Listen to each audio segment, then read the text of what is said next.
I love that you're listening to it at the same time. Hello. All right. Hello and welcome to the Transformational Speakers podcast. I'm your host, Erin Lomanjek, and today I am super honored and excited to have one of my soul sisters with us today, Holley Mignosi. She is such an amazing woman, and I'm super excited to share her with all of you. So she is a speaker, a story influencer, and a body language expert. Holley shows speakers, experts, and leaders how to double their impact, influence, and income through the art of hypnotic body language and the neuroscience of story selling. As a former celebrity modeling and acting coach, Holley imparts speakers and experts with proven science-backed charisma skills, storytelling techniques, and uncovers their hidden talent to tap into their signature star power on stage. Her techniques help clients land prestigious speaking gigs, next-level partnerships, and global connections that create transformation for audiences worldwide. Holley is the CEO and founder of the Dynamic Dream Life Group, Inc., and holds multiple certifications in mindset, physicality specialties such as Neuro-linguistic Programming, Hypnosis, and Hypnotic Presentation Skills. I feel like when I think hypnotic, I don't know why, but I want to start like belly dancing. Because you think of like a snake. Yeah, like oh yeah, I'm hypnotic. Check me out. I love it. Holley believes we all have unique God-given gifts and talents, and when we express them with confidence and charisma, we can experience influence and enjoy increased income while making a global impact that leaves a legacy of love. So thank you so much for being here, Holley. Thank you for having me, Erin. This is exciting. I remember just thinking about having a podcast, and I was like, well, you guys are my first people. And now months later, here we are. So I'm excited to have you. Yeah, thank you. Me too. So tell my audience a little bit about how you became this amazing expert in body language and charisma. Yeah, it wasn't something that was planned for sure, but certainly something I'm excited about. So my background really is over a decade and a half in the modeling and acting industry. When I came right out of cosmetology school, I got a job doing hair and makeup for photo shoots. And it was really about making somebody else look beautiful, making somebody else really shine on stage. And I loved that. And at the same time, I was doing some MC work. I was doing some modeling on some stage work. I had done some local TV commercials in my little hometown of Sacramento. And it was really fun. I either got to be in front of the camera or behind the camera. But my favorite part really was helping women feel beautiful. That's really what would light me up. So it was really started on stage in both the front of the camera and back. And then I felt like I was living my dream life. I was like 22 years old and I was like, gosh, could it get any better than this? I feel fulfilled. I'm helping people. I'm making great money. And it was fantastic until the day it wasn't. And that was when my boss pulled all of us runway coaches into the room and said, you know, he has plans for world domination. He's taking his company global. He's going to be the #1 modeling and acting company. And we all need to look like celebrity models. And that's when I knew I was in trouble because I did not look like a celebrity model. Celebrity models are 5'9", 5'10", 5'11", and they have a very specific body type. And I did not have that body type. My body type was curvy and a little more hip, a little more athletic build, I guess you could say. And then he proceeded to measure us one by one in front of each other. And he measured the first runway coach and she was perfect. Then he measured the second runway coach and she was perfect. And then he called me. And that's when I knew I was in trouble. And he measured my body. He measured bust, hips, and waist, which would never happen in this day and age, but he did. And the measurement was to be 34, 24, 34. And my hips were not 34. They were not 1, not 2, not 3, but 4 inches bigger than that. And when he measured me and it came out as a 38, which by the way was a size 4'6", like still small, right? And my self-confidence was really good, at least to that point. And when he measured me and I was too big, he literally pointed to me and turned away from me and told the other modeling and acting instructors that if anybody had that problem, pointing to my hips, that they were out. And that's when I felt humiliated, ashamed, and really publicly rejected. And I decided, like most of us, in any moment where we feel a lot of pain, it's like I decided I will never, ever, ever have that happen again. And I decided I'll do anything I can to make sure that I don't feel that pain. I don't know if anybody listening has ever made that decision in your life, but it's a commitment. And so I started exercising and running and doing anything I could to get my hips smaller. But that's not how God made me. Like, I just was how I was, So it wasn't working. And then one day, a friend gave me a little bag of white powder, and it was cocaine. And she said, try this. It'll help. And she was right. I tried it, and the weight came off. And I did it again and again and again, until eventually I got into the size that they wanted me to be. It's funny. Cocaine is a very effective appetite suppressant. So when you don't eat, you lose weight. And before I knew it, I was walking down the hall, and my co-workers were complimenting me. My boss was giving me accolades, and I had this new sleek physique, and I was making even more money, even though I had this happening behind the scenes. And suddenly I just felt like, okay, I've arrived, I'm making it. But on the inside, really, I felt terrible.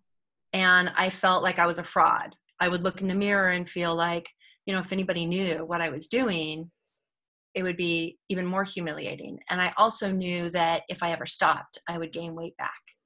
So this went on for about 10 years. I would stop and start and stop and start until eventually I hit rock bottom. And that was when one day I met someone, got married, got pregnant. Thank goodness I was able to quit while I was pregnant and while she was a toddler. We have a daughter. But when she was 2 or 3, problems in the marriage started, and he and I started using together. And on the weekends, our little girl would stay with our live-in nanny, who is amazing, by the way. She's just incredible. And we would go out and party and then come home and just try and sleep off all the drugs. And one day we partied all weekend long. And I came home, and there was our little blonde-haired, blue-eyed ball of joy waiting for us in the entryway. Mommy and Daddy, where were you? I want to play with you. And my husband said, I'm going to bed. And he went to bed.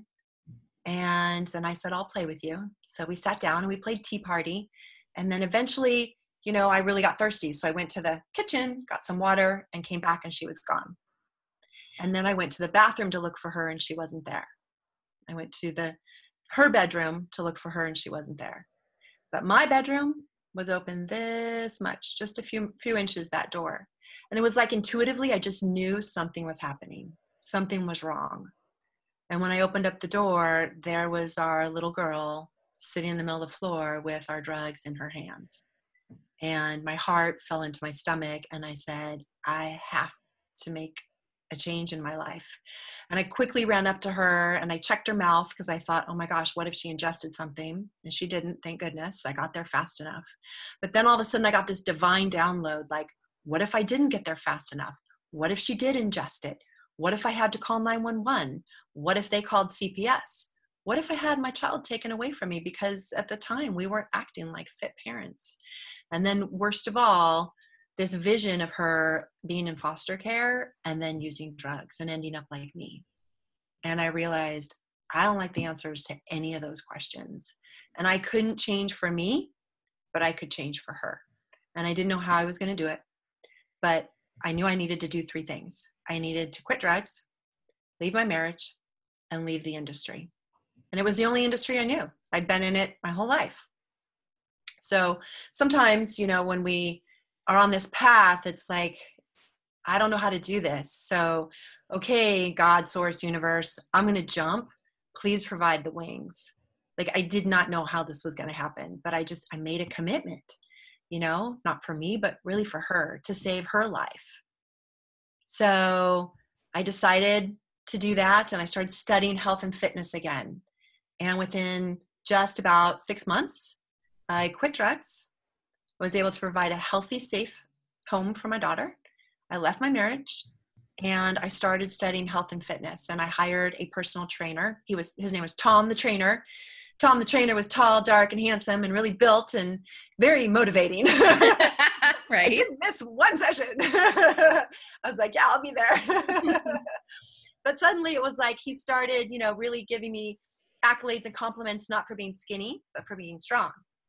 And not for outer beauty, but for inner confidence, inner determination, and inner strength and self-care. And then within 4 to 6 months, Tom the trainer went from being Tom my trainer to Tom my partner. We opened up a fitness studio together. And then I got to really share everything that I've learned about beauty, physicality, weight loss, mindset, hypnosis, because I had studied hypnosis to really help the negative thoughts that I was having when I was detoxing. So I was able to use all those things to help our clientele, women who were professionals and spiritual entrepreneurs. And we also had a large group of ministers and teachers and doctors that were my clients and nurses. So I was able to help them with all of my life experience. And then after a few years, I realized I want to take this to the next level. So I started studying speaking. I thought I was going to be a speaker on the topic of health and fitness. That's what I thought I was going to do. And of course, that's when you and I met, right? Yep. Because I'm a seminar junkie. I know you're a seminar junkie. Yeah, I know. Anybody else out there? If you're a seminar junkie, just put that in the tag below in the comments. Seminar junkie, yeah. So that's when you and I met. And I realized just after watching all these speakers and their powerful stories, I have such a passion for helping people share their story. Because the more I was sharing my story with my clients, the more they started sending me clients. It was really fascinating. So my clients started bringing me clients when they knew the hardship that I'd been through and the journey that I'd been through. And they realized, oh, you've been through that? I know somebody else you can help. I know somebody else you can help. And it just kind of put it all together. Like, wow, now I get to use my stage experience, my teaching experience, my experience in health and fitness, and really help people craft their message and shine their light on stage. Yeah. And it's fun because I've watched you unfold that. And it's been brilliant because, when we first met, of course, it was all health and fitness, and you even coached me for a while, and it was amazing. And you've helped me in so many different ways of just seeing things different, processing some deep wounds, doing some work like that. And I think that a lot of people don't think about when they go to, let's say, a personal trainer, that they're going to be doing some deep work. Oh, yeah. But this is where we carry our deep work, right? So true. And so you're able to go, okay, great. You have an addiction to cookies. I don't know. And so what's that really about? Right. And like unplug the seed of this is just a symptom on the outside of my body. Right. And so finding those deep seeds of like, okay, what do we need to unpack for you to stop packing it on? Right. Yes. And really release that. And then to think about all the things that you did within that. And it's so funny because I think about the parallel when I was thinking about, because I didn't expect to be a speaking coach. This was not what I set out for. But when I coached volleyball and softball, I'm able to look at someone's form and just see the littlest things that you could tweak that just changes up their entire performance. And so it really relates in both ways that we were able to look at someone's physique and how they were doing things and what they were doing, just go, you could be a little more powerful here, and you could be more effective here. And now it translates into what we do now. Absolutely. Absolutely. And it's interesting when you talk about, the sharing of your story and everything, and how it relates to all aspects, your physical body, your mental body, your emotional body, because at first I was afraid to share my story of using drugs with my fitness clients. I was like, they're going to leave me if they know that I used to do that. But eventually it kind of leaked out a little bit here and there with some clients that I really felt comfortable with. And what the connection that was made was really fantastic. And it wasn't a connection that I intended or a connection that I could see until I started sharing my story. So when I would share my story about what I'd been through, a client would say, oh, I get it. So you didn't have like an overweight issue, but you definitely had a weight issue. Like you had an issue with your weight. Like mentally and emotionally, I had an issue with my weight. Yes, I know what it's like to look in the mirror and not like what you see in the mirror because you think it should be something different. And then they would say, oh, I can see like you didn't have an overeating issue, but you had a drug addiction, and a food addiction, drug addiction, addiction's addiction, you're medicating something. So it's interesting when you really start unpacking it, as you say, using that words, it's not really until you start sharing it with somebody else that you can find the connections. You can find the common denominators. You can connect all the dots, that we really are so much the same on the inside, each and every one of us. You know, we have different skin color or hair color or walks of life or economic background or experience, but on the inside, we all are the same in that we feel pain. We want to move towards pleasure. We want to move towards joy. We want to move towards more abundance, but we want to move from shame, pain, guilt, rejection. And we just have different ways of doing it. So if someone has a story that they're scared to share, because I've loved watching you unpack that story for yourself. And for those who don't know, her first time of sharing that story was literally on a Marco Polo with me and a couple of our soul sisters, and just being able to get it out for the first time. What was that? What would you give advice about if somebody has a story that they need to start unpacking and start filtering through and even probably healing from before you can able to share it from stage? What would you say is the easiest and best way that you can do that to just get it out there? And you're like, okay, now what do I got to do with it? Because I've loved watching you do that. And I think it's brilliant. Yeah, thank you. So just to give some context around it too, I just shared my story in a short version with everyone. But the very first time that Aaron saw me share my story, I was in tears. Do you remember that? Like sobbing, crying, because I was still processing my own guilt, because I thought I was a bad mom. I thought that, you know, I was dysfunctional. I thought I was just had all this self-judgment and shame. The general feeling was, how could I do that? I'm full of shame. So that's very normal. If someone is feeling that, that's the first thing I want to say is I would normalize those feelings. Very normal, because if you weren't feeling those feelings, you'd be sharing it, right? It'd already be happening. So my process, and I think for a lot of people, an easy process could be one of two roads, and eventually both. The first road could be to write it out, journal it, or type it yourself, right? So somehow get it out. So it's inside you. And while it's inside of us, we can't really see it. It's like our organs and our heart. We can feel our heart beating. We know it's there, but we can't really take it out and examine all the intricacies of it to see how it actually functions, right? We have to look at a video or a book or something like that, but we know it's there and we know that it's operating. And that's kind of what our story's doing. It's operating and running on the inside. So we need to get it out so we can project it very much the way that like the old movie projectors, right, would have pictures. And so it's a movie in a canister. It'd be like a reel, but it has to project onto something to really to see all the details. So that could be through typing it. That could be through journaling. And then the most important aspect is to then find one person or a group of people that you really trust, that feels safe, and that you can share it by expressing it, by actually putting words to it and emoting. Because the most incredible healing part of sharing my story with you, Erin, and with, you know, Jody and Debbie and Morgan was that the love. It was the love that came back to me. It wasn't just the process of expressing it. It was seeing myself through your eyes and through everyone else's eyes that I am a good mom. I am strong. That I had those experiences, but now I've moved past them, and they had to happen in order for me to evolve into the person that I am today. And so when I was able to see myself through your eyes, it gave me a different point of view that I could adopt. Does that make sense? It does. And I think, you know, like Brene Brown says, you got to have the people that move the body friend, right? You call them all the night, there's a body be moved. Like you got to find someone and people that really create that safe space for you because you're already worried that they're going to reject you no matter what. You're thinking, oh my gosh, they're going to judge me. They're going to think that I'm not a good person anymore. They're not going to want to be my friend anymore. They're not going to love me, because that's why we haven't shared it.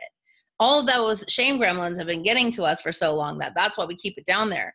But when you actually can share it with someone and with people who really do love you and can project that with how they see you and say, oh, sister, you think that's bad? Let me tell you my story, right? Yeah, which is what you did. Yeah, that was awesome. Yeah. Because that's what I did. I mean, I shared that I have a DUI and then I spent 10 days in jail. Yeah. 8 days straight, 2 days without. and it was for me even to go, I haven't really shared that story before and how I feel about it. And I was like, doesn't really matter to me. Like, I'm sharing it now. Like, but it's that piece of being able to, for the first time, to just go, here's my stuff. Don't judge me. And then you look up and no one's judging you. And you're like, oh, I can do this. Yeah. And it's step by step by step, because just telling that story, you spent another year like healing stuff and pulling things together and just making it so beautiful. And just the way that you've even created that conversations with your ex and with your daughter and your husband, and knowing that if I'm going to share this, there are other people in this story, and okay, well, I better share it with them too. Right. And so making sure you set yourself up for that. And even having those people that just said, oh girl, we got your back. Thank you for sharing. And it's not as bad as you think it is. And we still see you as an amazing, beautiful woman, and good for you for sharing. Having those people, you feel like they're behind you when you have to maybe share that with the people that you're scared to share it with. And just kind of bringing that along, because truly what it is we all have a story. We all have those stories that we're like, oh, if people knew that, what would they say? Right. And really, truly, when you do share it, people go, they all do the same thing. Oh, that's nothing. Listen to my story. Because they've already connected that those feelings that you had of shame and remorse and feeling like guilty for being not a good parent. I mean, that I think for women is huge. And I don't care if you already have been like the perfect parent and haven't done anything big to screw up, or you have. Either way, you always feel like you're not doing a good enough job. Like, you're so worried about it. And so as moms, if we start sharing those things too, it dissipates. Like, it doesn't have any more power. So I just love that you've been that big reflection for people. And when they see those emotions and have those experiences, they go, oh, me too. Me too, sister. Me too. And then you give permission to the other people to share their side. And absolutely. And I love it. So I'm so grateful. Thank you. And you touched on some really great points, and one of them is the unexpected healing. Yes, I wanted to heal from my own story. But once I was able to heal my own guilt, shame, and embarrassment, then I was able to give forgiveness to myself and forgiveness to my ex, and ask for forgiveness from my daughter. So there were other levels of beauty and healing and love. I mean, basically it's love that came from this, that if I had chosen to hide it, I never would have experienced the depth of love that I have. And I never thought it would happen. But my ex, the one that I was married to, just last summer, we came together and said, I'm sorry, and hugged each other and exchanged forgiveness. And I thought that would never happen in a million years. And the beauty of it is seeing the incredible loving impact it's had on our daughter. So it was not just a gift I was giving myself and to him, but I was freeing her at a whole nother level and modeling what forgiveness looks like. Like, she wasn't there, to see us have this very important, touching conversation. And it really wasn't that deep of a conversation. I mean, if anyone's considering doing this, I definitely would encourage you to, if there's someone in your past that you feel like, well, gosh, maybe I could extend a, I'm sorry, or I could extend a, I forgive you, because I've forgiven them, but I haven't told them. The power of it is 10 times what you could imagine. And it doesn't have to be a big deal. I mean, he and I just got together and I just said, I simply want to say, I'm sorry. I don't want to rehash it. I don't need to tell you all the details. I just want to say I'm owning my part of it. I know what I did. And if you want to tell me what I did, I'll listen. I'm here for that. I know what I did. I'm sorry. Please forgive me. And I forgive as well. And he said, thank you. Thank you for calling the meeting. Thank you. And he expressed appreciation, which was phenomenal. And I expected nothing. Right. But it was beautiful. So all from telling your story. Like it's all from telling your story. It's so amazing. And it gives the audience something. You know, what I always say is, like, we were talking about healing your story first, because you don't want to go on the stage as you told us the story, like in tears and barely getting through it, and like the ugly cry, right? Yeah. You don't want to be doing that. You don't want to be doing that on stage. However, when you because here's the reason, and here's what I think. I take a stand for this. If you haven't healed it, it is selfish for you to share, because you take people to the depths and leave them there. Yeah, you can't get out. You haven't seen the route to the top of the mountain yet. Because you're not out yet. No. So don't share those ones. Yeah. Heal those, work through those, do some work around it until you feel like you can share it. And be moved. You can be moved to tears, but just don't fall apart on stage, because that takes down that credibility. And so, but when you do share and you deeply connect with your audience by sharing your story, you'll see how much that actually, like you said, it brought you more clients, and it brought you things that you never expected. And that's the power of sharing your story. Yeah. And it's really, the intention is to share the story from the place of victory, not victim. So you have to already be in the place of, I learned these 3 lessons, or these 2 lessons, or these takeaways. And actually, I think it's really powerful when you can share your story and say, if you're in the situation, here's my 3 things that I would do to get out. It's like the ladder. It's like the stepping rungs to get out of that pit. And then you can stand in victory, not as the victim. And then there's this beautiful combination of vulnerability and credibility. And that's one of the big mistakes I think I see speakers make. They either focus too much on their credibility, right? This is how great I am. These are all my accolades. This is my certifications and all the things I've accomplished. Or they're imbalanced. They're still too much in their vulnerability, and they're sharing things that maybe they shouldn't be sharing, right? For example, I saw someone who was going to be on stage, and there was all of this marketing that was going on with Facebook. So I started following them personally to see, okay, there's this event. Do I want to go to the event? Let me follow these people. And this one particular speaker went on and did a Facebook Live in tears and venting, and more of a, this is what's wrong in my life right now, but not from the place of, I have gone through this, I have solutions to offer you. And I had to say, it was very uncomfortable to watch. Totally. Even if I was going through what she was going through, I don't think that I would have seen that person as a leader, because they hadn't gotten out of it yet. They weren't leading me to anything. So that's kind of what you're talking about it. And I have seen it done. So this, when you can share it from the place of victory, you have a beautiful balance between the vulnerability and the credibility.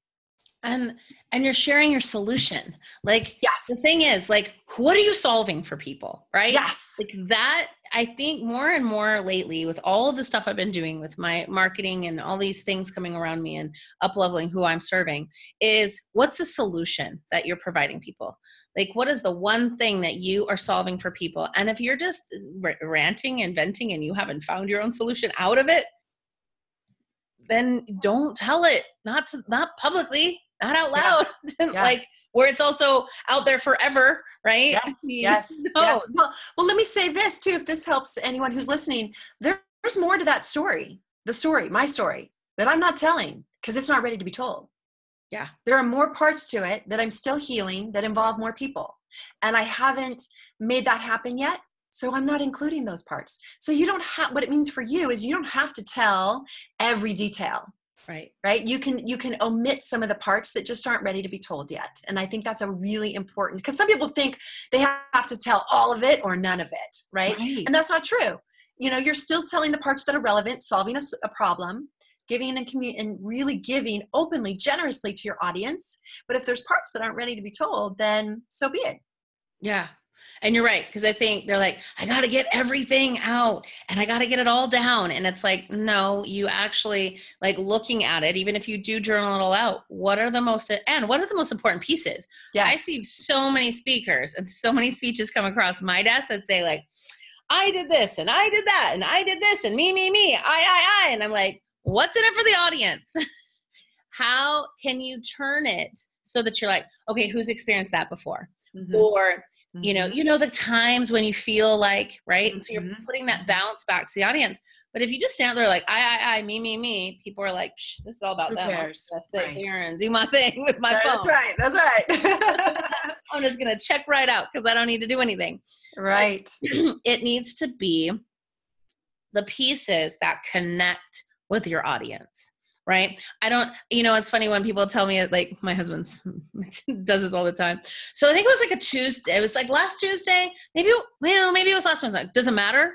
Does it matter? Does it make a point that you're telling me and you're like stuck on what day it was? It's like those details don't matter unless they really did matter. It was the day before 9/11, right? Or something like that. That makes a difference, right, in your story. Mm-hmm. But look at some of those details. Some of those you don't even need in there anyway, because I think a lot of times we just try to tell our whole story instead of like, what are the key components of this that really would help? Yes. Actually, I'd like to share something if I can. Yeah. There was a study done with Kendall Haven, who is a scientist, and his team. And it was one of the first studies done on actual storytelling and the impact that it has on our brain and why it's so important and how we relate to it. And it was actually commissioned by the government. So the government wanted to know, what is storytelling doing to our brain and how does all this work? And they found that there's 4 processes or 4 things that really make a great story. So I would love to share this with anyone listening in the audience. So the way that I remember it is right. Your story needs to be right, R-I-T-E. So the R is relevance. And this is how Kendall Haven defines relevance. It implies that it is important to the audience, meaning what does this mean to me? So that's how they defined relevance. The I is influence. Influence means that it changes attitudes, beliefs, values, knowledge, or behavior. And specifically, engagement does not equal influence. It only makes it possible. So that's a really interesting point. And the T is for transportation, not transformation, but transportation. So they define transportation as the precursor to trust and empathy, which is that the listener transports themselves into your story as if it's their own. So are you describing what you see, what you hear, what you feel? Not just reporting it like the news. They don't want to know just facts. They want to see, hear, and feel what you were going through. And then the E, the last one, is engagement. And engagement is defined by dedicated attention over time. So the audience self-selects, they choose, I'm going to give you my attention during this time. And data alone, they found, does not hold attention. You'll absolutely lose attention if it's only data. So we're really hardwired for stories. I mean, we've been telling stories for 150,000 years or more since we've been humans on the planet. That's our original process of communication, teaching, history, and passing things on. So we're wired for stories. We're ready for them. Yeah. And I think it's funny because now I work so much in the corporate realm in IT. So it's very data driven. And when you watch somebody that's worked with me that doesn't go just for data and goes into story and all of that, the audience is like, oh my gosh, this person's amazing, because they haven't seen that. They don't go to our seminars that we go to that everyone can tell their story and it's all great and it's all whatever. And so those are like 10, 11, at the 10, 11 mark, right, of good. And then these people, most of them are about 4 or 5. So when they see someone that story tells, all of a sudden they're thinking it's a 10 and 11, right? And so it really differentiates you and what makes you memorable. And I'll never forget, because even when you think about things, we were sitting at World's Greatest and I stood up and I asked Bo, well, I have something that's really unique about me, but it has nothing to do with who I am now. And he's like, well, tell me. And I was like, well, I was a dolphin trainer. And he's like, well, that's cool, right? And that just makes you memorable if you happen to show that you were a dolphin trainer. So now in my intro about like how I became who I am, I put in that along the way, my dream job as a child was to be a dolphin trainer. And I did it. And then people go, ooh, that's cool. And so now you have this one thing like, oh, remember that chick? She was a dolphin trainer. That was so cool, right?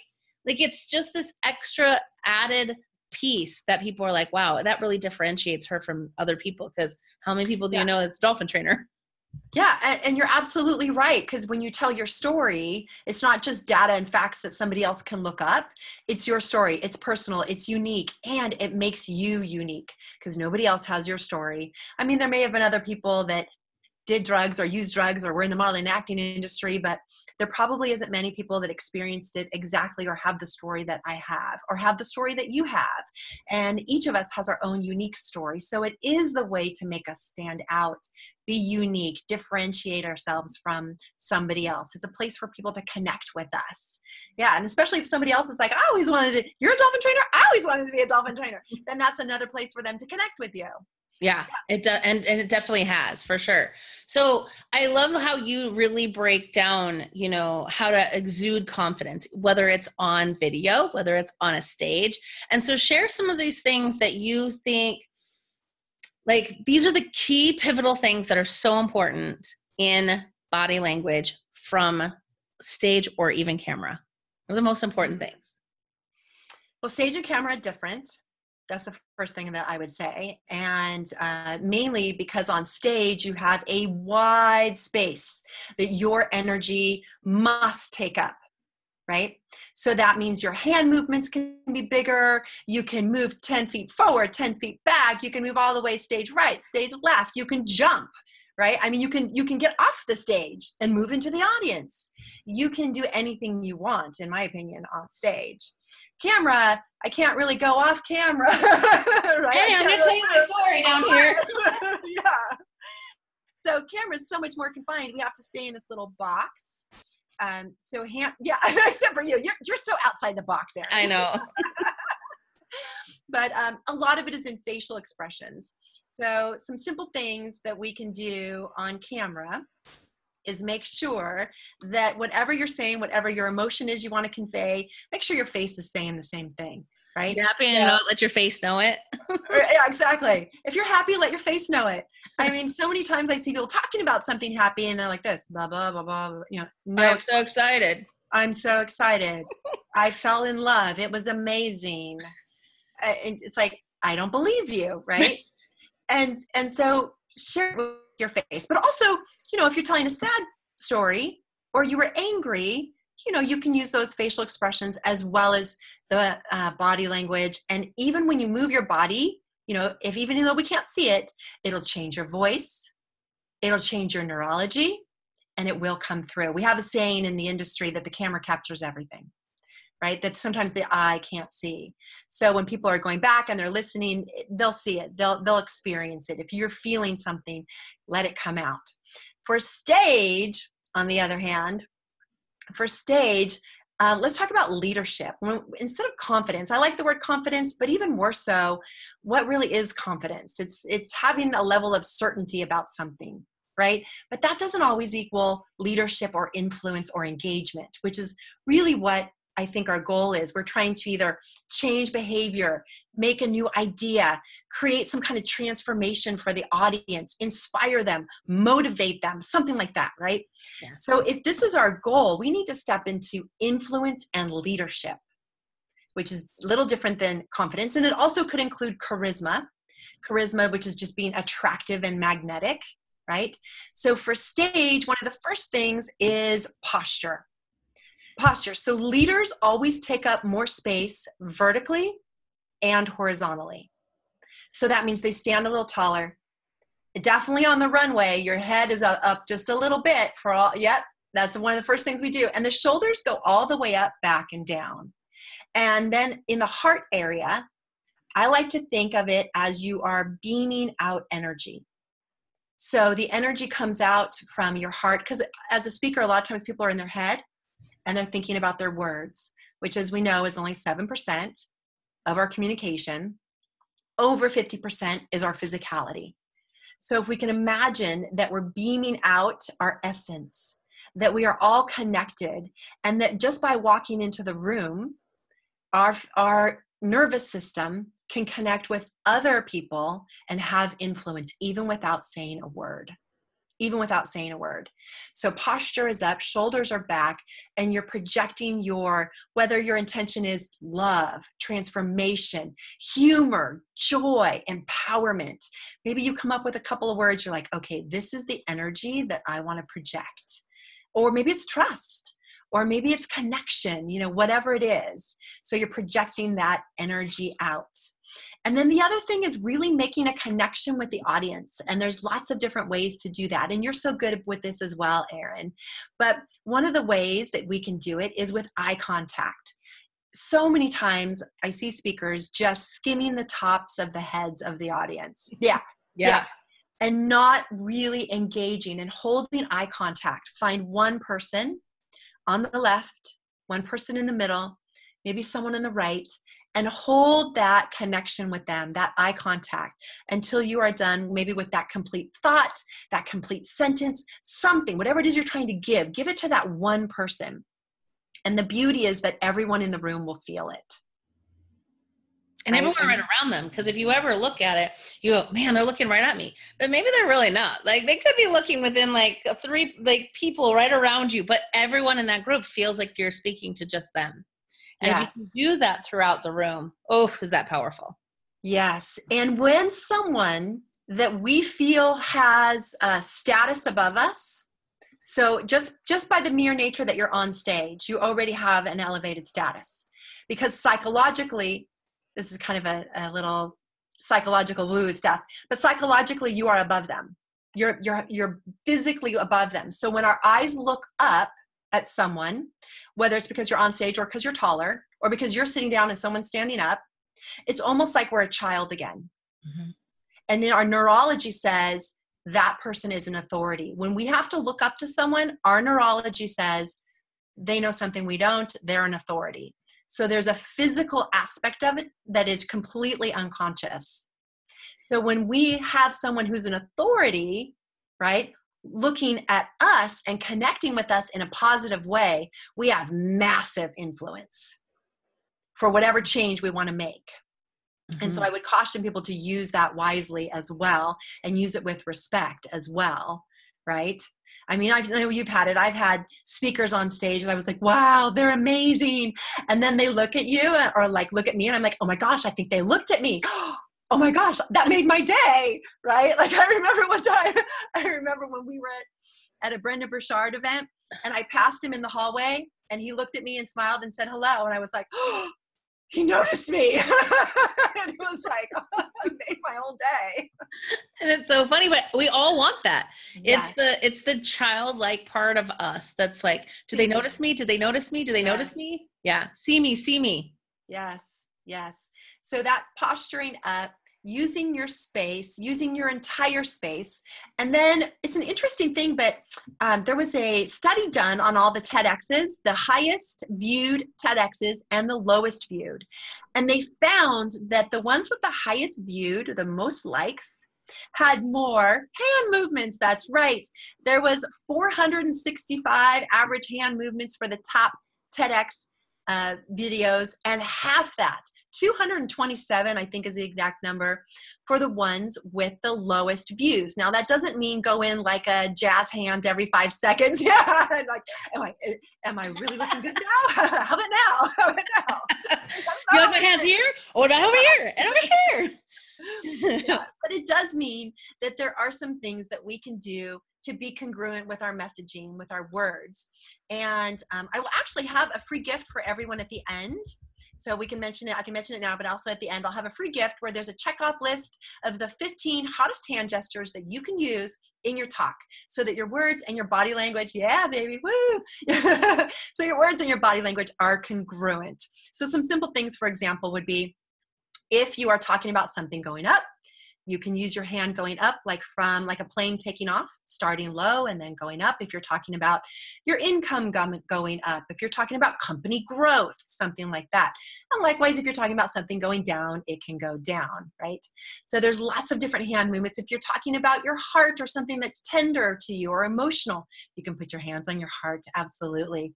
If you want to talk about something that's powerful, you can put hands on the hips, which of course, as we know, is the Wonder Woman move, or, you know, you can have have your hands out, and there's things that you can do to emphasize. So with emphasis, we just want to make sure we're not using the same move over and over and over. We want to make sure we have some variety in there. And then the other trick is we want to make sure that it's in a box. So the box goes approximately from around your eye level, just about a few feet past your shoulders, and then a little bit past your belly button. This is the ideal zone for hand movements. Yes, you can go outside that zone if you're emphasizing something like a big hug, or you want to talk about the entire audience, so you wrap your arms in like you're bringing them all in as a hug. But generally, this box area is really good. Otherwise, you could be seen as being too overzealous or too erratic. Yeah, so those are some of the hand movements. I love it. And those are simple things that people can use in everyday conversation too. I mean, if you're in a networking event, you're not going to be like, hey, how are you today? What are you doing? Tell me about you. Let me, like, there's, but you could also use your hands to express yourself. And it makes people more engaged instead of just standing there. Hi. Yeah. It's really nice to meet you. Mm-hmm. It does. And that's part of our neurology as well, because our peripheral vision, right? Not where we're looking exactly, but our side vision was actually intended to catch movement. So that when we were cavemen and we were out, hunting, if we were looking at, let's say, an animal that we were going to take down, and there was a pack of wolves, which tend to surround their prey, right? Yeah. If there was some movement to our left or to our right, our peripheral vision would catch on. So the more we have movement, the more we're engaging more parts of our listener's brain. Yeah. And it's funny because when I have a good friend of mine who's also a body language specialist, and we would go to networking events and watch people. Yes. And watch their bodies. And this is so fun to do, but you can see if somebody's having a real private conversation, they're squared off. Like they're both standing like this, face to face, squared off. And there's not really room for anyone else to come in and join, right? So it's looking like they have a really private conversation. Now, if you just tilt and open your body language, it opens space for people to go, ooh, I could be invited into that group, and they're going to accept me, and all of those things happen. So it's fun that even at like a networking event, you can start watching people's body language and see. You can even go, ooh, they're not feeling so comfortable right now. Oh, that person is really confident. Who is that? I want to know them, right? Yes. And just started going, oh, okay, so I'm attracted to this person. What is it? Right? Because then you want to start embodying those things and start going, you know what I like about that? I like that she's open. I love that she smiles a lot. I love that she, has twinkle in her eye, whatever that is. But you can start to go, oh, I really am attracted to that, and start emanating it. Absolutely. This is probably a really good place for me to talk about our little game that I want to play. And I just want to add one more thing onto what you said, because you're so right. Networking events, oh my gosh, a sea of people trying to connect. What better place to use body language and storytelling? And it's interesting because body language and storytelling, you can use them everywhere. You can use it for fun and profit. You can use it for mating, dating, and relating. And you can use it on all life stages. I mean, everywhere, because we're hardwired for it. So it is interesting. One of the things that's really fun to do if you're at a networking event and you see someone that you're like, yeah, they have charisma. I like the way they have an essence. They're the cool kids. Yeah, they're the cool kids, right? They're the cool kids. I want to be like them. What you can do is emulate their body, even though you're not standing right next to them. But if you stand the way they stand, position your feet, your legs, your shoulders, your posture, your hands, even your head, and then even use the facial expressions, you will begin to tap into their neurology from the other side of the room. And you can begin to synchronize with them. I know this sounds woo-woo. I know this sounds crazy, but you've got to try it. And when one person recognizes another person as same, meaning you're like me or you're the same as me, that is rapport. So you can potentially get absolute rapport with someone without even talking to them, and you can do it through your neurology across the room. There was a really cool YouTube video where they took pendulums. I think they're called pendulums. No, what are those things that tick back and forth called? Music. What are those called? They go. Okay, keeps the tempo. It keeps the tempo. It goes tick, tick, ticks side to side, right? Mm-hmm. So there's a really cool video where they have 40 of them. And they're going at all different tempos. And within, I think it's 3 minutes, they're all the same. And our neurology is very much the same way. We all want to synchronize. We all want to feel like we are connected to someone who is the same as us because it feels safe. So it's really interesting. Our neurologies will eventually all synchronize when we're in a group. It's really fascinating. And then the person that is the leader, the person that is the alpha, will begin to influence the others. So that's what we're going to start to talk about now, if we can do that now. Yeah. Okay, awesome. So I have a fun little game. I'm going to ask you some questions. If you are listening to this, or if you're in the Facebook, you can put your answers in too. I see a lot of people are watching. I see that Sarah Rose is watching, Trey's watching, and Jim Ryder and Kendra. Hi, Lisa. All of you are watching. So you can tap in or type in your answer. So this is pretty fun. This is on body language, okay? So first of all, who is better at reading body language, men or women? Women. Yes. You know why? You're right. Yay! I got a prize. You get a point. I would think because we also have to worry about keeping ourselves safe and also our children safe. So it's this kind of like, for me, I would even assume that my mother and my grandmother and all of that, we're all like looking for everything and making sure and reading what's going on so we know that everybody's safe is what I would think. I would say yes to all of that. Yes. And researchers also believe that it actually happened hundreds of thousands of years ago when we were in our developmental caveman stage, cavewoman stage, when the men would go out in groups and they would hunt, and they would maybe not use so much body language because they're trying to shrink, they're trying to be small, they're trying to be quiet and work as a team, whereas the women would all be back in the village as a group. And we would have different roles. Maybe one woman would be cooking, another one would be making jewelry, another one is tanning some leather. Not that they were all cooking and making jewelry, right? Maybe another woman is making some weapons, who knows? But there would be a female who would be in charge, the alpha female. And because we're close together, she would give little nods of her head, or she might use her finger to say, go over there. So we would learn to read these physical cues with some more subtlety. And the researchers found that when they took two groups of people, all men and all women, and had them read body language, men's brains light up in 8 areas. So they're reading body language with 8 areas of their brain. Women's brains light up in 15. Oh my God. We're literally twice as capable. We have twice the skill naturally to read body language. So for all of you women that go out to dinner and see some lady flirting with your husband, and he says, I didn't see it. Let me just tell you, he's telling the truth. He did not see it. He did not see it. And for all of you single ladies that are going out to the club and being like, well, I don't want to be too obvious. Girl, you need to be obvious, okay? Because he's not going to get it. Hello, I'm over here. I'm single. That would be funny. You bat those eyes. You need to walk next to him and flip that hair. Yes, every other girl's going to pick up on it. Every other girl's going to see it, but who cares? If you want that man to see it, you got to be obvious, okay? All right, second one is in a group of people talking, let's say at a networking group, which body part points to the leader or the alpha of that group? Shoulders. Is it the eyes? Is it eyes? Is it heart? Or is it feet? I would say heart, because you're like facing that person and listening, especially if they're talking. Okay, I'm gonna do it again. Is it eyes? Is it heart? Or is it feet? It's feet. Yeah. I'm thinking like, really, our feet point, like yes. If we're in a circle, I'm just thinking if I'm in a circle, all our feet are pointed the same direction. You would think so, but next time now I'm going to watch. Now I'm going to watch now. I know everyone's going to watch now. It's actually feet. And here's why.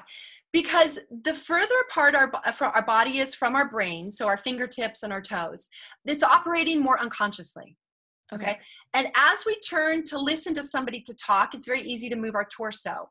But if we're listening to someone talk and something over there gets our attention, one foot is going to be pointed in one direction and the other foot is going to be pointed in the other direction. And here's why.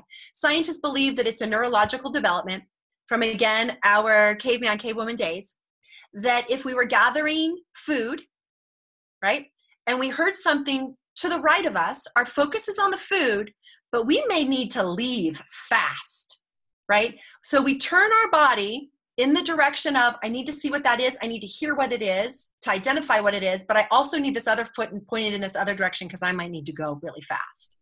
So it's really a safety mechanism, and it completely shows where your focus is. So gentlemen, here's how you can use this. If you're in a business or dating situation and you are talking to someone, glance at their feet. If they have one foot pointed at you and one foot pointed in another direction, chances are they want out of the conversation, especially if it's a woman and she's being polite and she doesn't know how to get out of the conversation because you're talking so much, right? Now, women, right? If you are talking in a business or a personal situation and you look at their feet and both feet, as you said before, Erin, are pointed right at you, you have 100% of their attention. If their feet start to turn in another, if both start to turn in another direction, they're about to leave. So you either need to change the topic, engage and let them talk, and more than likely get them talking about something that they're interested in. Yeah. That makes sense. And for business and for pleasure. For profit and for fun. Okay. All right. Number 3, in a conversation, does the alpha influence A, the topic of the conversation, B, the pace at which the conversation is going, or 3, or C, when to laugh, or the last one, all the above? I think all of the above. Yeah, ding, ding, ding, you're right again. I'm going to have the feet thing down, but now I'm going to pay attention because I don't look at people's feet. Yeah, the alpha influences all aspects of communication, physical communication, emotional communication, like what's our emotion that we're feeling right now, the tempo, the topic, all of it. Even especially with women, the alpha female will even influence when to laugh, how long to laugh, like when she stops, everyone else stops, or even when it's time to flip your hair. Yeah. So if you're not sure, if you're the alpha of the group, change the topic. Hair. Yeah, flip your hair. Flip your hair and see if anyone cares. Yeah. The other thing is that's really easy to see if you're the alpha of the group is take a drink of something. And if everybody else drinks at the same time, you're all connected. You're all connected and you are influencing the group.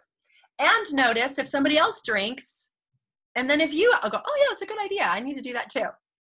Right? So that's kind of interesting. So if you're not sure, flip the hair, take a drink, see what happens. Now I'll be like hair flipping, drinking all the time. Yeah, just don't do it. Hey, check me out. I'm so the leader. Did you tell? Come on, ladies, drink up. Awesome. Okay, so much fun. All right, number 4. Which is true? A woman, an alpha woman, can have varying degrees of alphaism in different situations, or is she the alpha 100% of the time? I think it changes because I don't always want to be the alpha. And so I love to allow other women to step up. And I have a group of women that we get together all the time. And we really do take turns at that, even though most of us come in as very strong women. Yes, you're absolutely right. Most women will have varying degrees of alphaism. If she is 80% alpha at work, she may only want to be 20% at home. Or if she's 100% at home, when she gets to work, she's like, you know what? I'm going to cruise at my 60% or whatever. In every situation, she is. Men tend to be a little bit more consistent with what level of alphaism they choose to be. Although some men choose to be, like totally kick back at home. Like if they're 100% at work, they're like, okay, I'm just chill at home. But men tend to be a little bit more consistent. Women tend to vary quite a bit more. And it's also depending on their level of energy and how tired they are, how much energy they have, etc.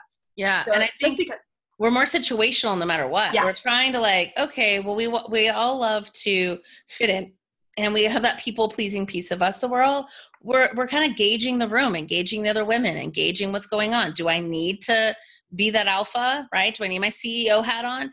Or do I need my mom hat? Or do I need my wife hat? Or, because I always say, and I'm in my office, I am CEO, I'm very alpha. The minute I walk upstairs, I have to take that CEO hat off because my husband and I, two alphas is not sexy. No business is going to be had with two alphas. I'm just saying. So there's a part of me that has to let that part go. You need the polarity. Yes. Yes. I totally get it. Absolutely. Yeah. Boy, I have a lot I could say about that, but I'm going to bite my tongue. That's what she said. That's right. Ooh, it's getting hot in here. All right. All this sexy alphaism. Okay. Okay. And this is my fifth and final question. For the grand prize, does the alpha embrace their faults or hide them? Let me reframe that. Does the modern alpha, whether it's a man or a woman, embrace their faults or hide them? And if you're watching this, you can type your answer too, if you in the Facebook. If you think you know the answer, what do you think? I definitely think embracing your faults and embracing even responsibility, right? Yeah. Oh, I have responsibility in whatever just failed or whatever just happened. I take responsibility for that. And I think that's what true leadership is. Right? Embracing those things. I don't like numbers. I don't do numbers. Holley is way better numbers than I am with finances in her books. Yeah. So I think for you to understand who you are and how you lead, you need to be able to embrace those things and work on them. Yep. You're absolutely right. And there was an experiment that was done. I love experiments. There was an experiment done, and it's called the pratfall effect. And what they found is they took two groups of people and they had two actresses demonstrating blenders where there's a juice like a Vitamix, they're making juices like at Costco and they're, mixing up something yummy. And they told one actress, do everything perfectly, make the juice perfectly, your lines perfectly, everything perfect. And they told the other actress, spill the juice, mess up, be imperfect. And then at the end, they asked both groups of people to rate the presenters on likability, relatability, things like that. Trust, how much they trusted them. And surprisingly, the woman that made mistakes was found more relatable, more likable, and more honest.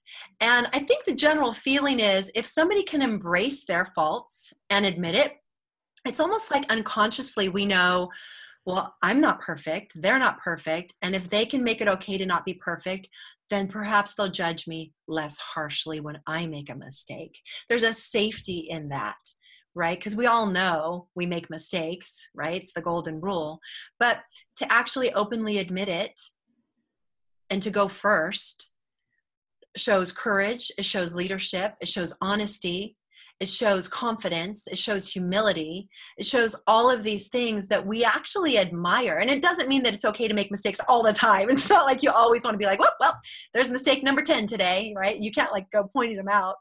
But I think it just makes us feel safer when somebody else can make a mistake and admit it and go first. So the modern leader definitely embraces the pratfall effect, shows that, hey, I make mistakes, no big deal. And that's very different than what we saw in the 80s.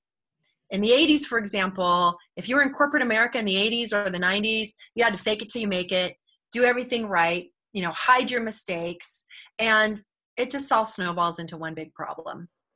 Yeah. Right now, it's so great. For sure. And I think, like you're saying with even speaking, if you screw up on stage, screw up. It's okay. No one's going to know that you mess up your slides. Speaking of like that, right?